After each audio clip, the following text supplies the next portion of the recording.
Recording in progress. All right. Okay. Hello, CJ. Hey, how's it going? Yeah, not bad. How about yourself, man? I'm doing good. I'm trying to make my way back to the studio. I was just it was really dry outside, and I've been doing a lot of singing, so I'm just gonna make sure I have something for the throat, so I'm not all like coughing up a lung while I'm talking to you. Okay. But Oh, good stuff. I just thought we're working on some new stuff, and I kind of like, Ryan's a singer and all he does his thing, but I like to track sometimes, not on every song, but some songs, I'll come up with singing the lyrics as well, and I like to just track that on my demo versions. Okay. Just like, hey man, I got these ideas. What do you think? But I kind of know it's been great, man. You didn't even ask a question. I'm just telling you all how's it going. You're basically crossing the questions over my list. Okay, I'll just start talking, and it should answer everything on your list. So as we hear, I've got a question. So like I have one overarching question which I'm going to ask in a second. But Sure. you mentioned writing new songs, and Drowning Pool has been around for what 29 years now. It's been cockroaches and Twinkies. I was told like that's what's going to be left over at the end of the world because we just won't go away. We're pretty old, yeah. 29 years since 96 is when we started. Exactly. So, God, what year is this? October? I'm just kidding. It's from a movie. I'm a wackadoo, bro. One question that I have is, throughout your career, you've been very deeply rooted in like this post-grunge new metal sound.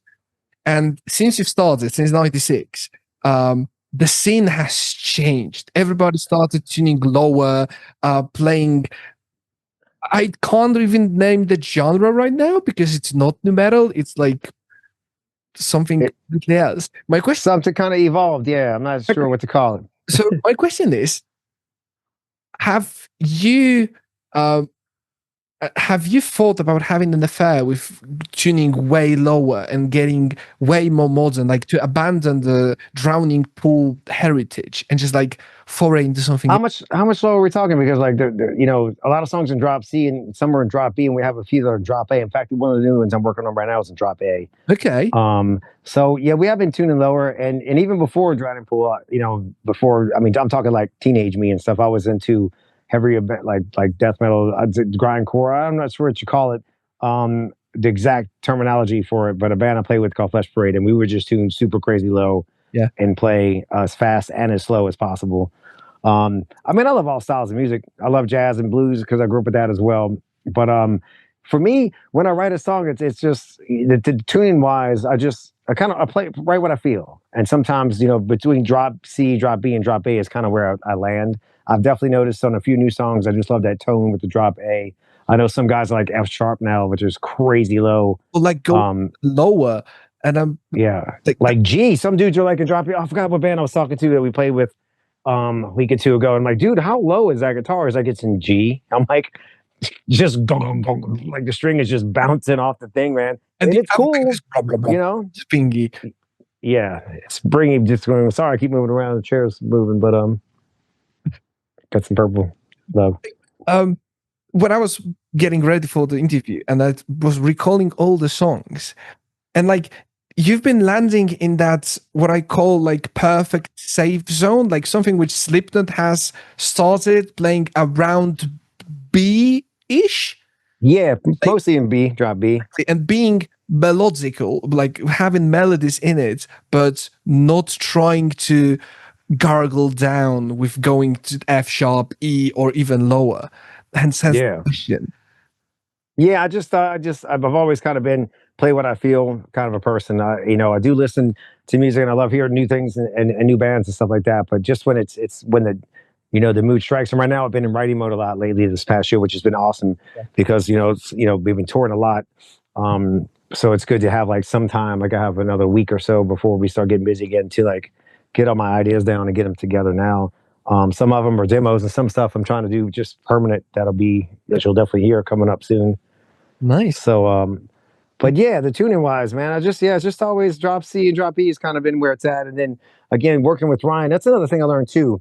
With the last record, working with Jason Moreno, when we did the Striker Nerve record, there's 5 different tunings on it. So with him, he had such a crazy wide range of voice, and he's mostly in the higher register, which was kind of known for a lower sound. So but it was fun to explore that with Jason. So we had stuff in E, drop D, drop C, drop B, and drop A. Like my point exactly. Like instead of going lower, like the new wave of metal. Oh yeah, we went higher, which I never thought I would do. Like Yeah. drop D or E standard. Like I have a song with 2 songs in E standard on the last record, just because it just worked.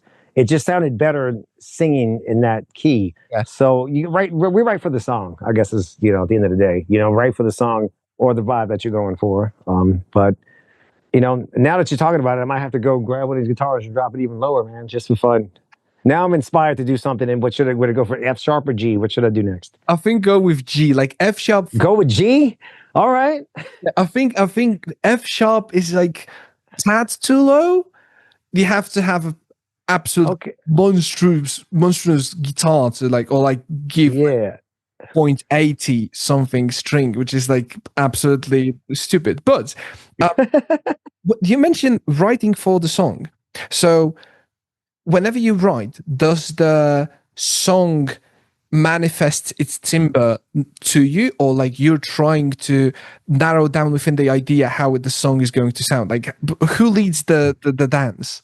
It's always different, it's never ever exactly the same. Sometimes, for me, for the most part, it has been, because I play guitar. It's my go-to instrument. I play a lot of different instruments, but writing a riff and then starting building stuff around it, it's kind of been, kind of the normal, I would say. But, the last, I don't know how many years, sometimes you just have a bunch of lyrics, and sometimes you just have a melody in your head. So you're hearing something that's inspired a melody, and then you grab the guitar and you start writing music around that.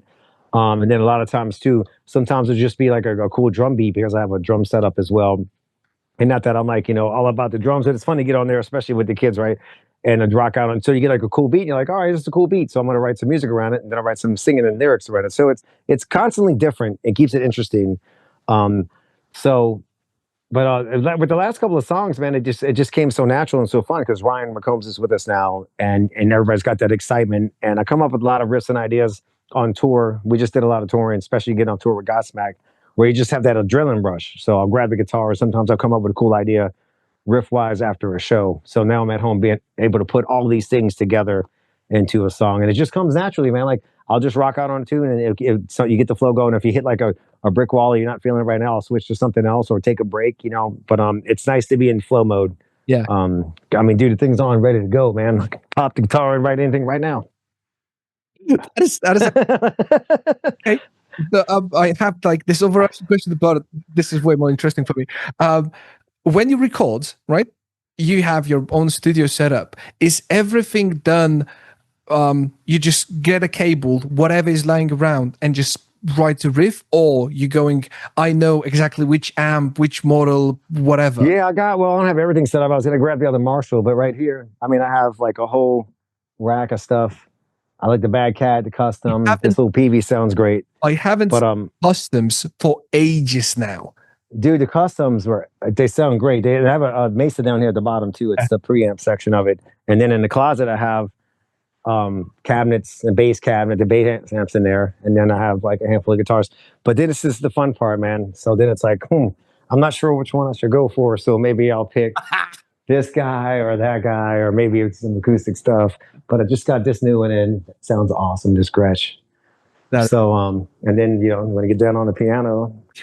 So everything's pretty much ready for you whenever the mood strikes. You just go. Yeah, I have my house set up like a music shop almost, and not just for me. It's just family. I got friends that come over. I'm friends with a lot of other local bands, and whatever the mood strikes. If you're ready to jam, let's go for it. So it's always on point, ready for when the inspiration hits. So yeah, nice. I'm very fortunate to have that, and it took me a while to get here, but it's nice to have that convenience of just like, okay, I want this feel, I want this sound right now. Let's go.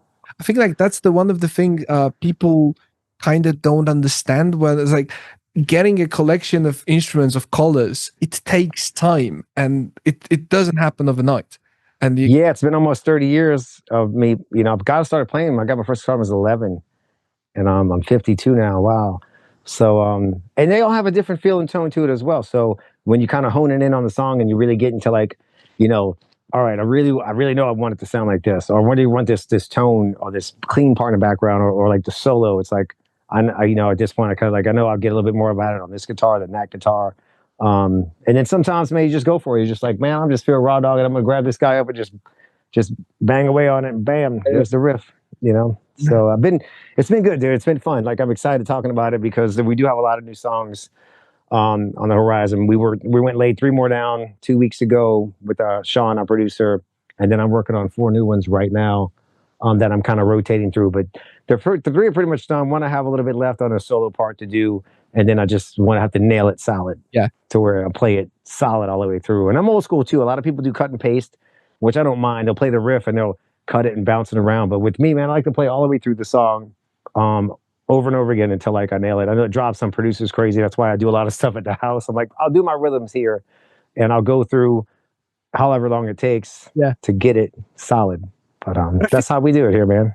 We old school. That's the part of the game. Like when we were starting, like I'm 20 years younger than you. But when I started, like the only way to get good or like play songs was to play it from start to finish non-stop, and also the vibe is different. I feel like the vibe is different. Yeah, it's I want to play it all the way through because it changes dynamics throughout the song anyway. I know with this modern technology and it's great to use it, and I'm not saying that we haven't, but I definitely prefer the method of just all of us jamming and plug and play kind of a band. It's just part of our sound, man. It's just part of like who we really are. There's a lot of bands that have the tracks and they have the click and they play the program stuff, and that's fine. That's a new modern way of doing things, and I think it's amazing. But I didn't realize it was going to become a rarity for us when people are like, you actually plug it into an amp right now and play. I'm like, yeah, like I don't, we just old school. I mean, Black Label Societies like that. There's a handful of old school bands like that, and you get the same result. You get a great show, whether it's like tight programmed or whether it's just like feeling it out. But I guess I'm old school. I like bands that just played just to play like Korn was playing. They didn't have a click or anything, man. Their songs were going slower and faster. And it had much more of a feel out. And I forgot how more you get out of a show when you have that push and pull. Unless you went to, industrial type metal or whatever, where it's going to be just straight computerized, Probably can't have 9 Inch Nails being, ebbs and flows, but then like that's the power of it. It is robotic, it is programmatic, and then when you go to hard rock or like riff-based stuff, getting that, that sine wave of tempos, it's just like magical. It's magical. I'm with you. I'm 100% with you on that. But getting to my question at hand. Drowning Pool had this, I think, blessing in disguise, where one of the first songs you wrote and released, being Bodies, kind of clicked of worldwide. Like it doesn't matter. Like I was born in a small city in Poland, and I know Bodies. And I've heard because my friends show me that, hey, there's that song and it's absolutely amazing. How did that influence the future of Drowning Pool? Like, yeah, it's pretty wild, man. Big on the very first get. Yeah, it's why I think of as a local band or any band that has their music and their art, they want to get it out to the masses and hope people enjoy it because I love playing music, I love entertainment, I love being on stage and playing a live show. But yeah, dude, it was wild. Our career has been quite the roller coaster ride. I mean, the song came out and blew up. It was amazing. Then a bad tragedy happened. They took it off the radio. Then we started playing it again. Then a singer passed away. It's been such a hard, up and down, left and right ride for us. But it's still that song, Bodies. It's a fun song to play, bro. I love playing it every night. Some bands get weird about playing their most well-known song. Oh yeah, man. With Bodies, it's mind-blowing how it's been everywhere. It's been used in a lot of different shows and TVs, and it has a lot of applications to it. I didn't even think, man. It was just us in the room having fun together. Like I said, naturally plugging and playing, and writing this fun song back in the late '90s, and it blew up. Early 2000, 2001, and to still be here today, man, it's awesome, dude. And every time we play it, whether it's somebody in the same age group or somebody younger or new kid, like my 4-year-old's over here singing this song, man. It's like, I have a granddaughter now. God, I'm aging myself. And my son calls me up and says, little Aurora, she's 3 years old. She's singing your song. She goes, you know who wrote that? She goes, who? Grandpa. I was like, oh my God. but that's such a high point. I know, like what? I got three generations that know my song, man. All right. But then, it doesn't make me write any different, or I never try to write like a Bodies Part Two or anything like that. A lot of bands have been smart. I'm not going to name who they are, but they had the big hit, and every one of their records just has that same kind of tempo, same key, same kind of vibe to match that hit. I understand that's the foundation, you man, but I've come from the school of like Led Zeppelin and stuff. Like I love how Jimmy Page would always push the limits of like the different styles of music within their band. And that's kind of the mentality that I've always been in. So we're always just trying to write what we feel at the moment and expand our musical style and taste, if you will. But then, like with Jimmy Page, even like you listened to live stuff, and it was always different. Yeah, right. If something has changed with every single iteration, and I was like, you never knew what you were going to get, which is like absolutely amazing. Yeah, it's fun. It keeps you entertained, man. It's entertaining, and that's the thing with the Led Zeppelin records too. And I've been having these conversations with people about albums come out. So back, when albums starts come out, we would put the album on, you would listen to it, and you flip it over and listen to the other side. So it was like 30 minutes to an hour of just concentrated listening to a band. And I think Tool is another band that tries to keep that going, where it's like just listen to the whole thing. Like you go to a movie theater, you watch the whole movie. I know all of us have the phones and we can just flip through songs, different artists and stuff like that. That's cool and whatever. But in here in my house with family and all, I have a full PA in my living room too.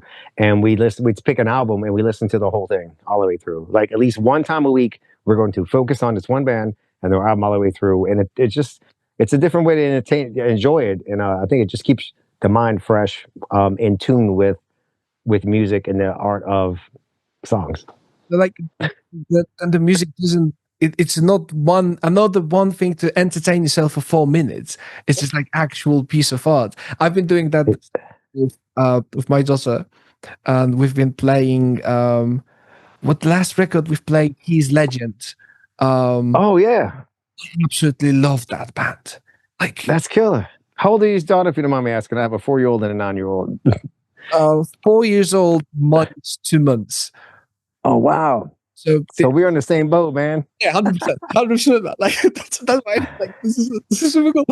But yeah, so have you? Other way. What do you think would happen with Drowning Pool if Bodies would come, but like 15 years later? So let's say you've started, you're playing gigs, you haven't had that hit, but then the recognition happened, but like 15 years later. How do you think this would influence the band? I love music and I love playing and continue playing on. So it would be better late than never, late in the game situation, because like, again, I'm here in town and we have a lot of there's a lot of bands on the scene, a lot of local bands. There's bands that we've like my buddy Mike Bernal and stuff. He's been playing guitar as long as I have, and these guys are still, hammering away.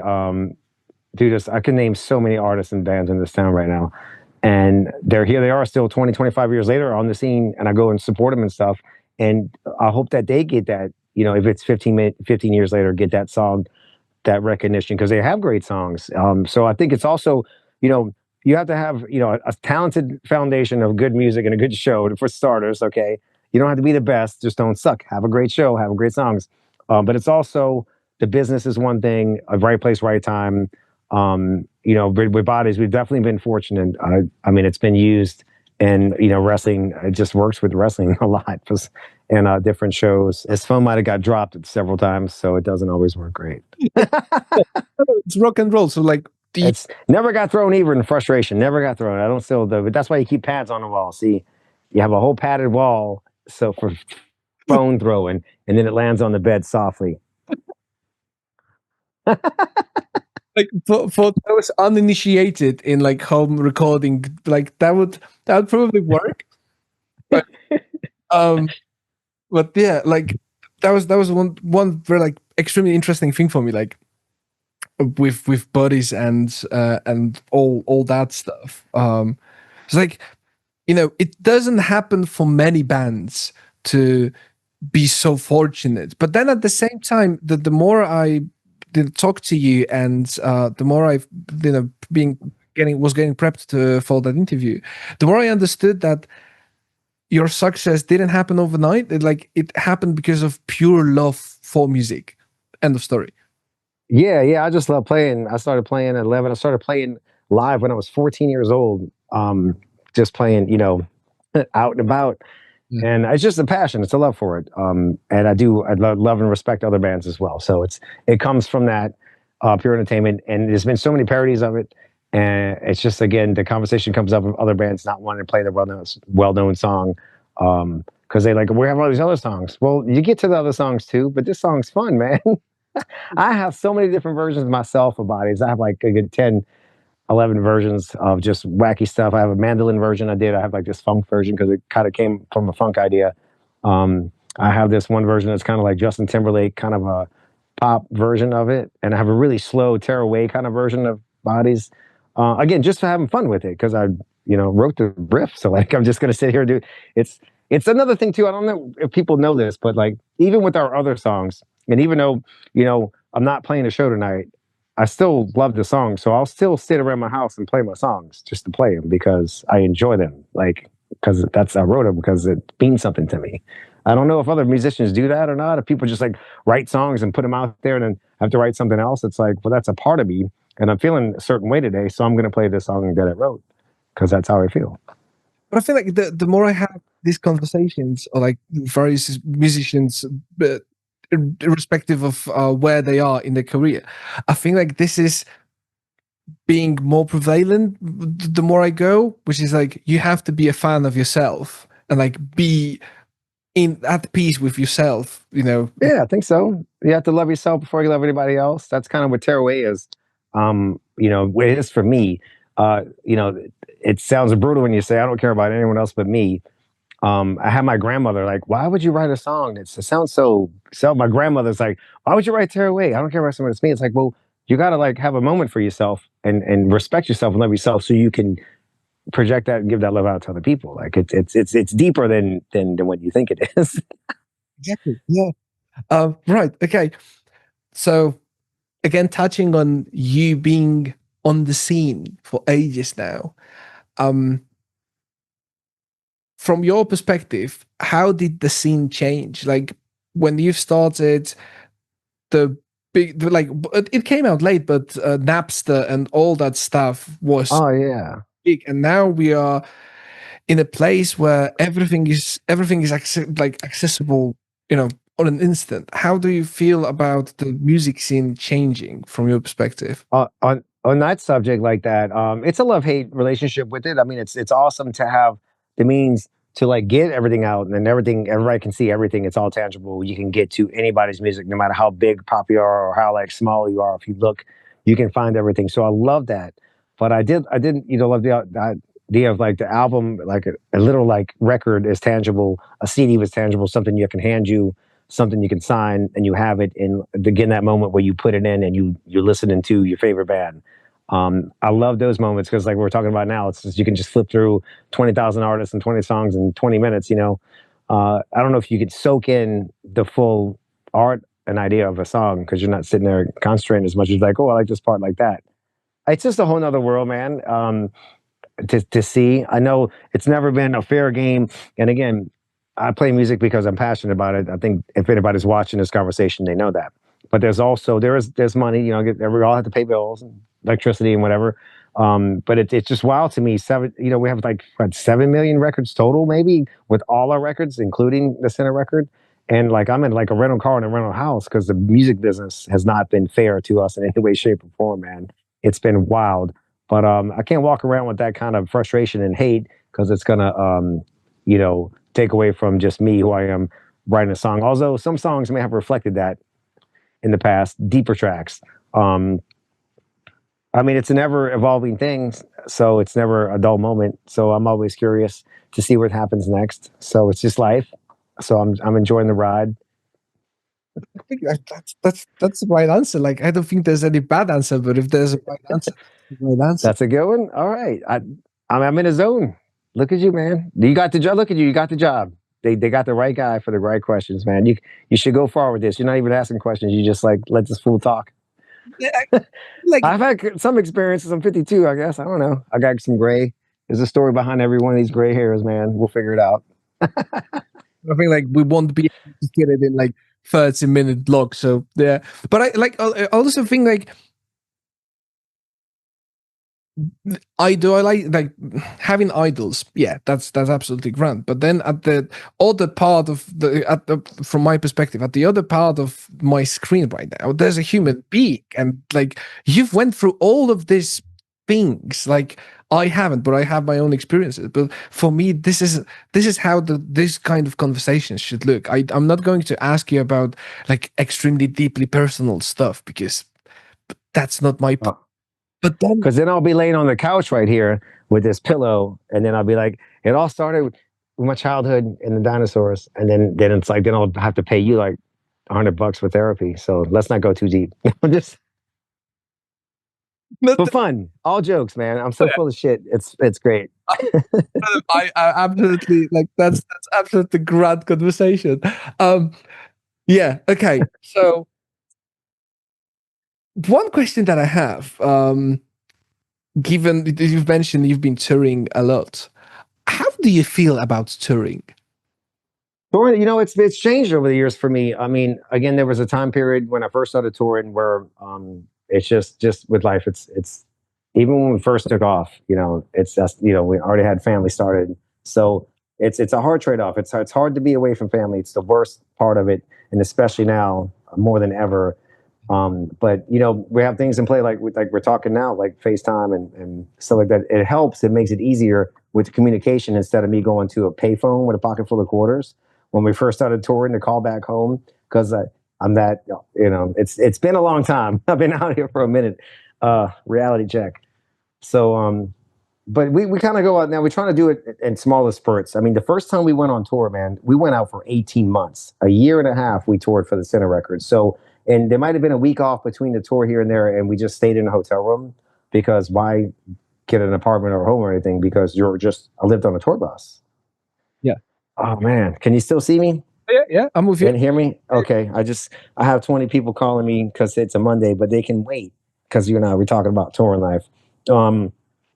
And it changed too because younger me coming from New Orleans, it was all about like I'm on tour and party, and every night was like 100 miles an hour, and it's about putting on a show and hanging out with fans and enjoying a good time with it. And the fans are there to party and have a good time, and you're there to entertain them. So it's another thing to separate that when you grew up from New Orleans in one mind frame doing things a certain way. And then also, like I was saying, with family, it's that makes it harder, but you get the balance. Just when to call home, when you have to be on point at the show. It's a 24/7 job for sure, and I'd say job as a job aspect when you're touring, not so much like I'm punching a card in. I'm playing music because I love it, and it's part of it. But there's a lot of travel in it. There's a lot of naps. I'm turning into quite the napper. You take a nap when you can. But I love it. I love all aspects, man. I love having family. I love being on tour. Yeah. I love right now in writing mode. So I'm in creative mode. So I get really wacky and I just start spurting off all kinds of weird stuff. But it's been cool, man. Every time I have a conversation with anyone, I start singing it to it. It's like my wife. I don't know if you ever saw the Dewey Cox story movie. It's Walk Hard. It's like they're making kind of fun of the Johnny Cash movie. Yeah. So if you watch that is my life story almost to a T. I laugh and cry at the same time watching that movie because I'm like, oh my God, this is just, I guess, the general life of a lifetime musician, if you will. Because it has been my whole life. Jesus Christ. What year is this again? November?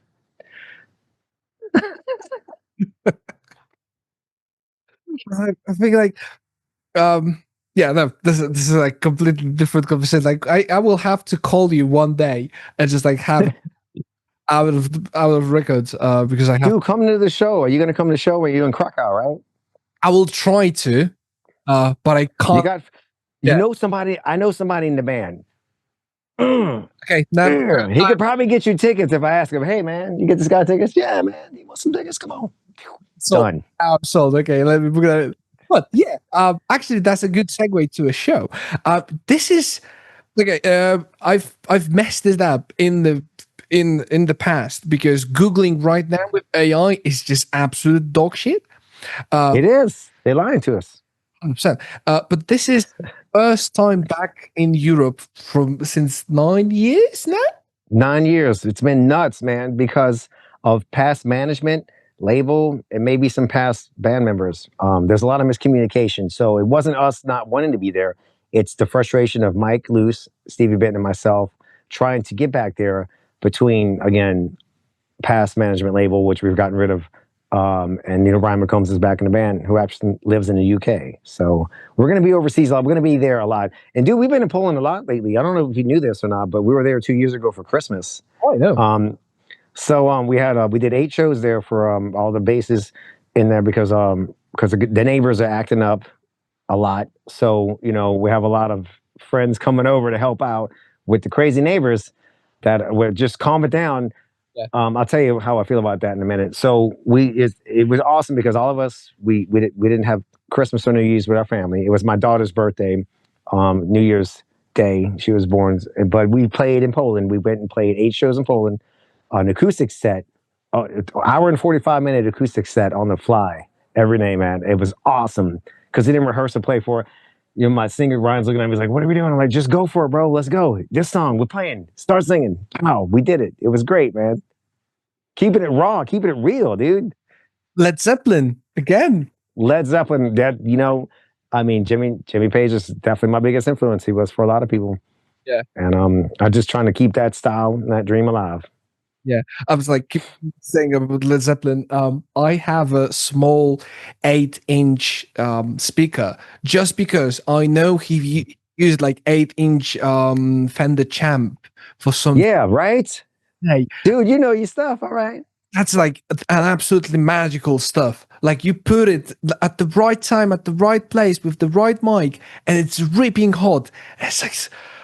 Yeah, the tones he got were so great, and it's like some of it's like even with old school raw stuff, it was just amazing. He was just so forward thinking, and I know you probably saw the new documentary, Becoming Led Zeppelin. I mean, I watched that thing 3 times already, and it's just mind blowing to see young Led Zeppelin and just the Jimmy Page and how he started, and just how he got to be in a studio and work with so many other bands and musicians. Like he learned so much at such a young age. And plus it's like, he was, it's like sink or swim. Like, you're in the studio, we need you to do something, young kid. I better play right now. My life's on the line, like, it's like sink, do or die, sink or swim. And he nailed it, man. Such an inspiration, Jimmy Page.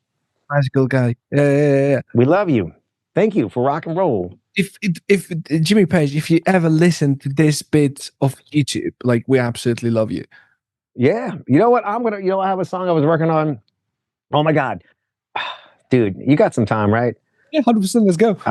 You probably do interviews and guys and people are just waiting to get off, and I'm just sitting here, bro. I'll tell you all about it. So I work at BC Rich Guitars, and they made this double neck guitar. It's a BC Rich bitch guitar, and they did a prototype, and they didn't sell it or use it, but because I was doing some outside sales rep for them, I was actually like helping sell guitars at guitar shops besides playing in the band. I'm like, hey, you should play on BC Rich. Okay, we'll order $3,000 worth of them. So they gave me a guitar. I got to show you this one. So this is like my fan of you. It's a double neck, 6-string, 12-string, dude. It's sick, right? So that, I have a song that I've been working with, 2 or 3 different songs, but there's one that's very Led Zeppelin influenced, but Adrenaline Pool style, that I just haven't done yet. But now I'm inspired to work on that too. I should finish that song today. Go for it. Right here.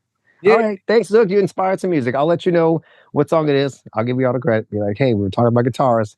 Yes. He showed me the thing. He wrote this song. It's bigger than bodies now. Fingers crossed, man. Like 100. Hey, fingers crossed. Yeah. But it sounds like Led Zeppelin meets Drowning Pool. It's like Let the Bodies Hit the Floor, and oh, come for land, nice and snow. That would be such. And then James Hetfield shows up. Yeah. Drowning Pool, Led Zeppelin, like, it can't go bad. It can't go sour. So it can. That's my inspiration, man. Yeah. But yeah, okay. So being in Poland, Do you have your favorite food in Poland? And if yes, what's that? Oh God, I'm gonna go back over this because we did try to get out every time we were in any, especially go visiting, especially now being older and touring. It's like I like to get out and have local food.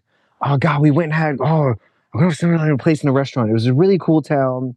It's a big church in the middle. This doesn't narrow it down at all. Like, It's gonna come back to me because I took pictures of it. The whole Poland experience was great. Just hands down. Just so everyone in Poland, please know we were there for like almost 2 weeks. We did the 8 shows 2 years ago, and we're coming back now to play. We were there with Godsmack a few months ago. That was the coolest rock show. Everybody's great. The food is awesome. Um, I'm trying to remember the name of this place and the traditional food that we ate. I can see it right in front of me. I just don't know what to call it. have you had There was a big bowl of soup with all kinds of mixed stuff in it. you had żurek? There you go. Yes. Nailed it. And we had the oh my God, we had the vodka with the buffalo on it, the bison, Brówka. with the leaf. Yes. Bam. I had that, and it was perfect. I could live there. I could move to Poland right now. This is the most Polish experience by far. And then slap on some pierogis and like some Yes. bread sandwiches. Like you're basically Polish. Oh my God, I just remembered I did something too. Flashbacks. We're at a truck stop the next morning. Not truck stop, like a setup to get some fuel for the bus. And I went outside with my guitar on, and I just started playing because I have a practice amp on, like a battery, a clip-on one, and I was out there just playing to everybody in the parking lot. And I went up to the window, and I was like, "I'll play for food." I have this on video. My crew guys, I just remembered I did this. I'm like, I'm playing guitar, and the people are just looking at me like I'm crazy, but it was just for fun, man. I was just playing guitar for food, That is so cool. Right. Okay. So I right now I know you love Poland, but if there's anyone listening to this who's on the verge of getting a ticket to Drowning Pool gig in Poland, like we have two, we have one in Warsaw, one in Krakow. Is there you could say to them that would change their minds? I've always been like this. Come see if you're on the fence about a band. I used to, when I was younger, I would go see a band live first before I would buy their music. I have to see them play, and I need to really see it for myself. And if I like this, then I can sit around my house and listen to it over and over again. I'm big like that still. So I'm a big person about the live show. And if you see somebody that's bald head like me, sitting at the bar drinking a beer, watching the other bands play, because we have Nocturnal Affair playing and we have another band playing, then it is me, because I'm going to be watching the other bands. So I always hang out and watch the other bands play every night on top of that. And I love hanging out talking to rock fans about rock music. So I'm very attainable. Like, there's no rock star stuff where the whole band's on the back of the bus. You can talk to us if you want to. We're going to be out there watching other bands play. So it's a real deal show, man. Come experience this with us. I think like that's the best selling, like you can hear you've been a salesman for a while. I'm genuine, so it's easy. I'm not even trying to sell you on it. Just please enjoy this with us, like for real. Like I'm gonna have fun. If you want to have fun, come hang out with me. Mega. Okay. Now that was a salesman thing. It's not a salesman thing, because you come hang out with me, you're gonna have fun. You might end up with alcohol poisoning next morning, but I'm not gonna make you do all the shots. Exactly. But we can just do a couple. Yeah, 100%. But I think like that's the perfect wrap. And like I've met you like 40 minutes something ago, and they were friends for life. You're my friend for life, bro. Now I'm going to give you my phone number, and like we got 4-year-old daughters, and we got to teach them how to play music and tell them about Led Zeppelin. Oh my God, we have a responsibility here, man. We got to be real men. Exactly. And on this beautiful note, to wrap up, if you're listening to this, fellow listener, please come to Drowning Pool Show. I will be there. CJ will be there. The whole band will be there. So yeah, rock on. Thank you very much. Come on.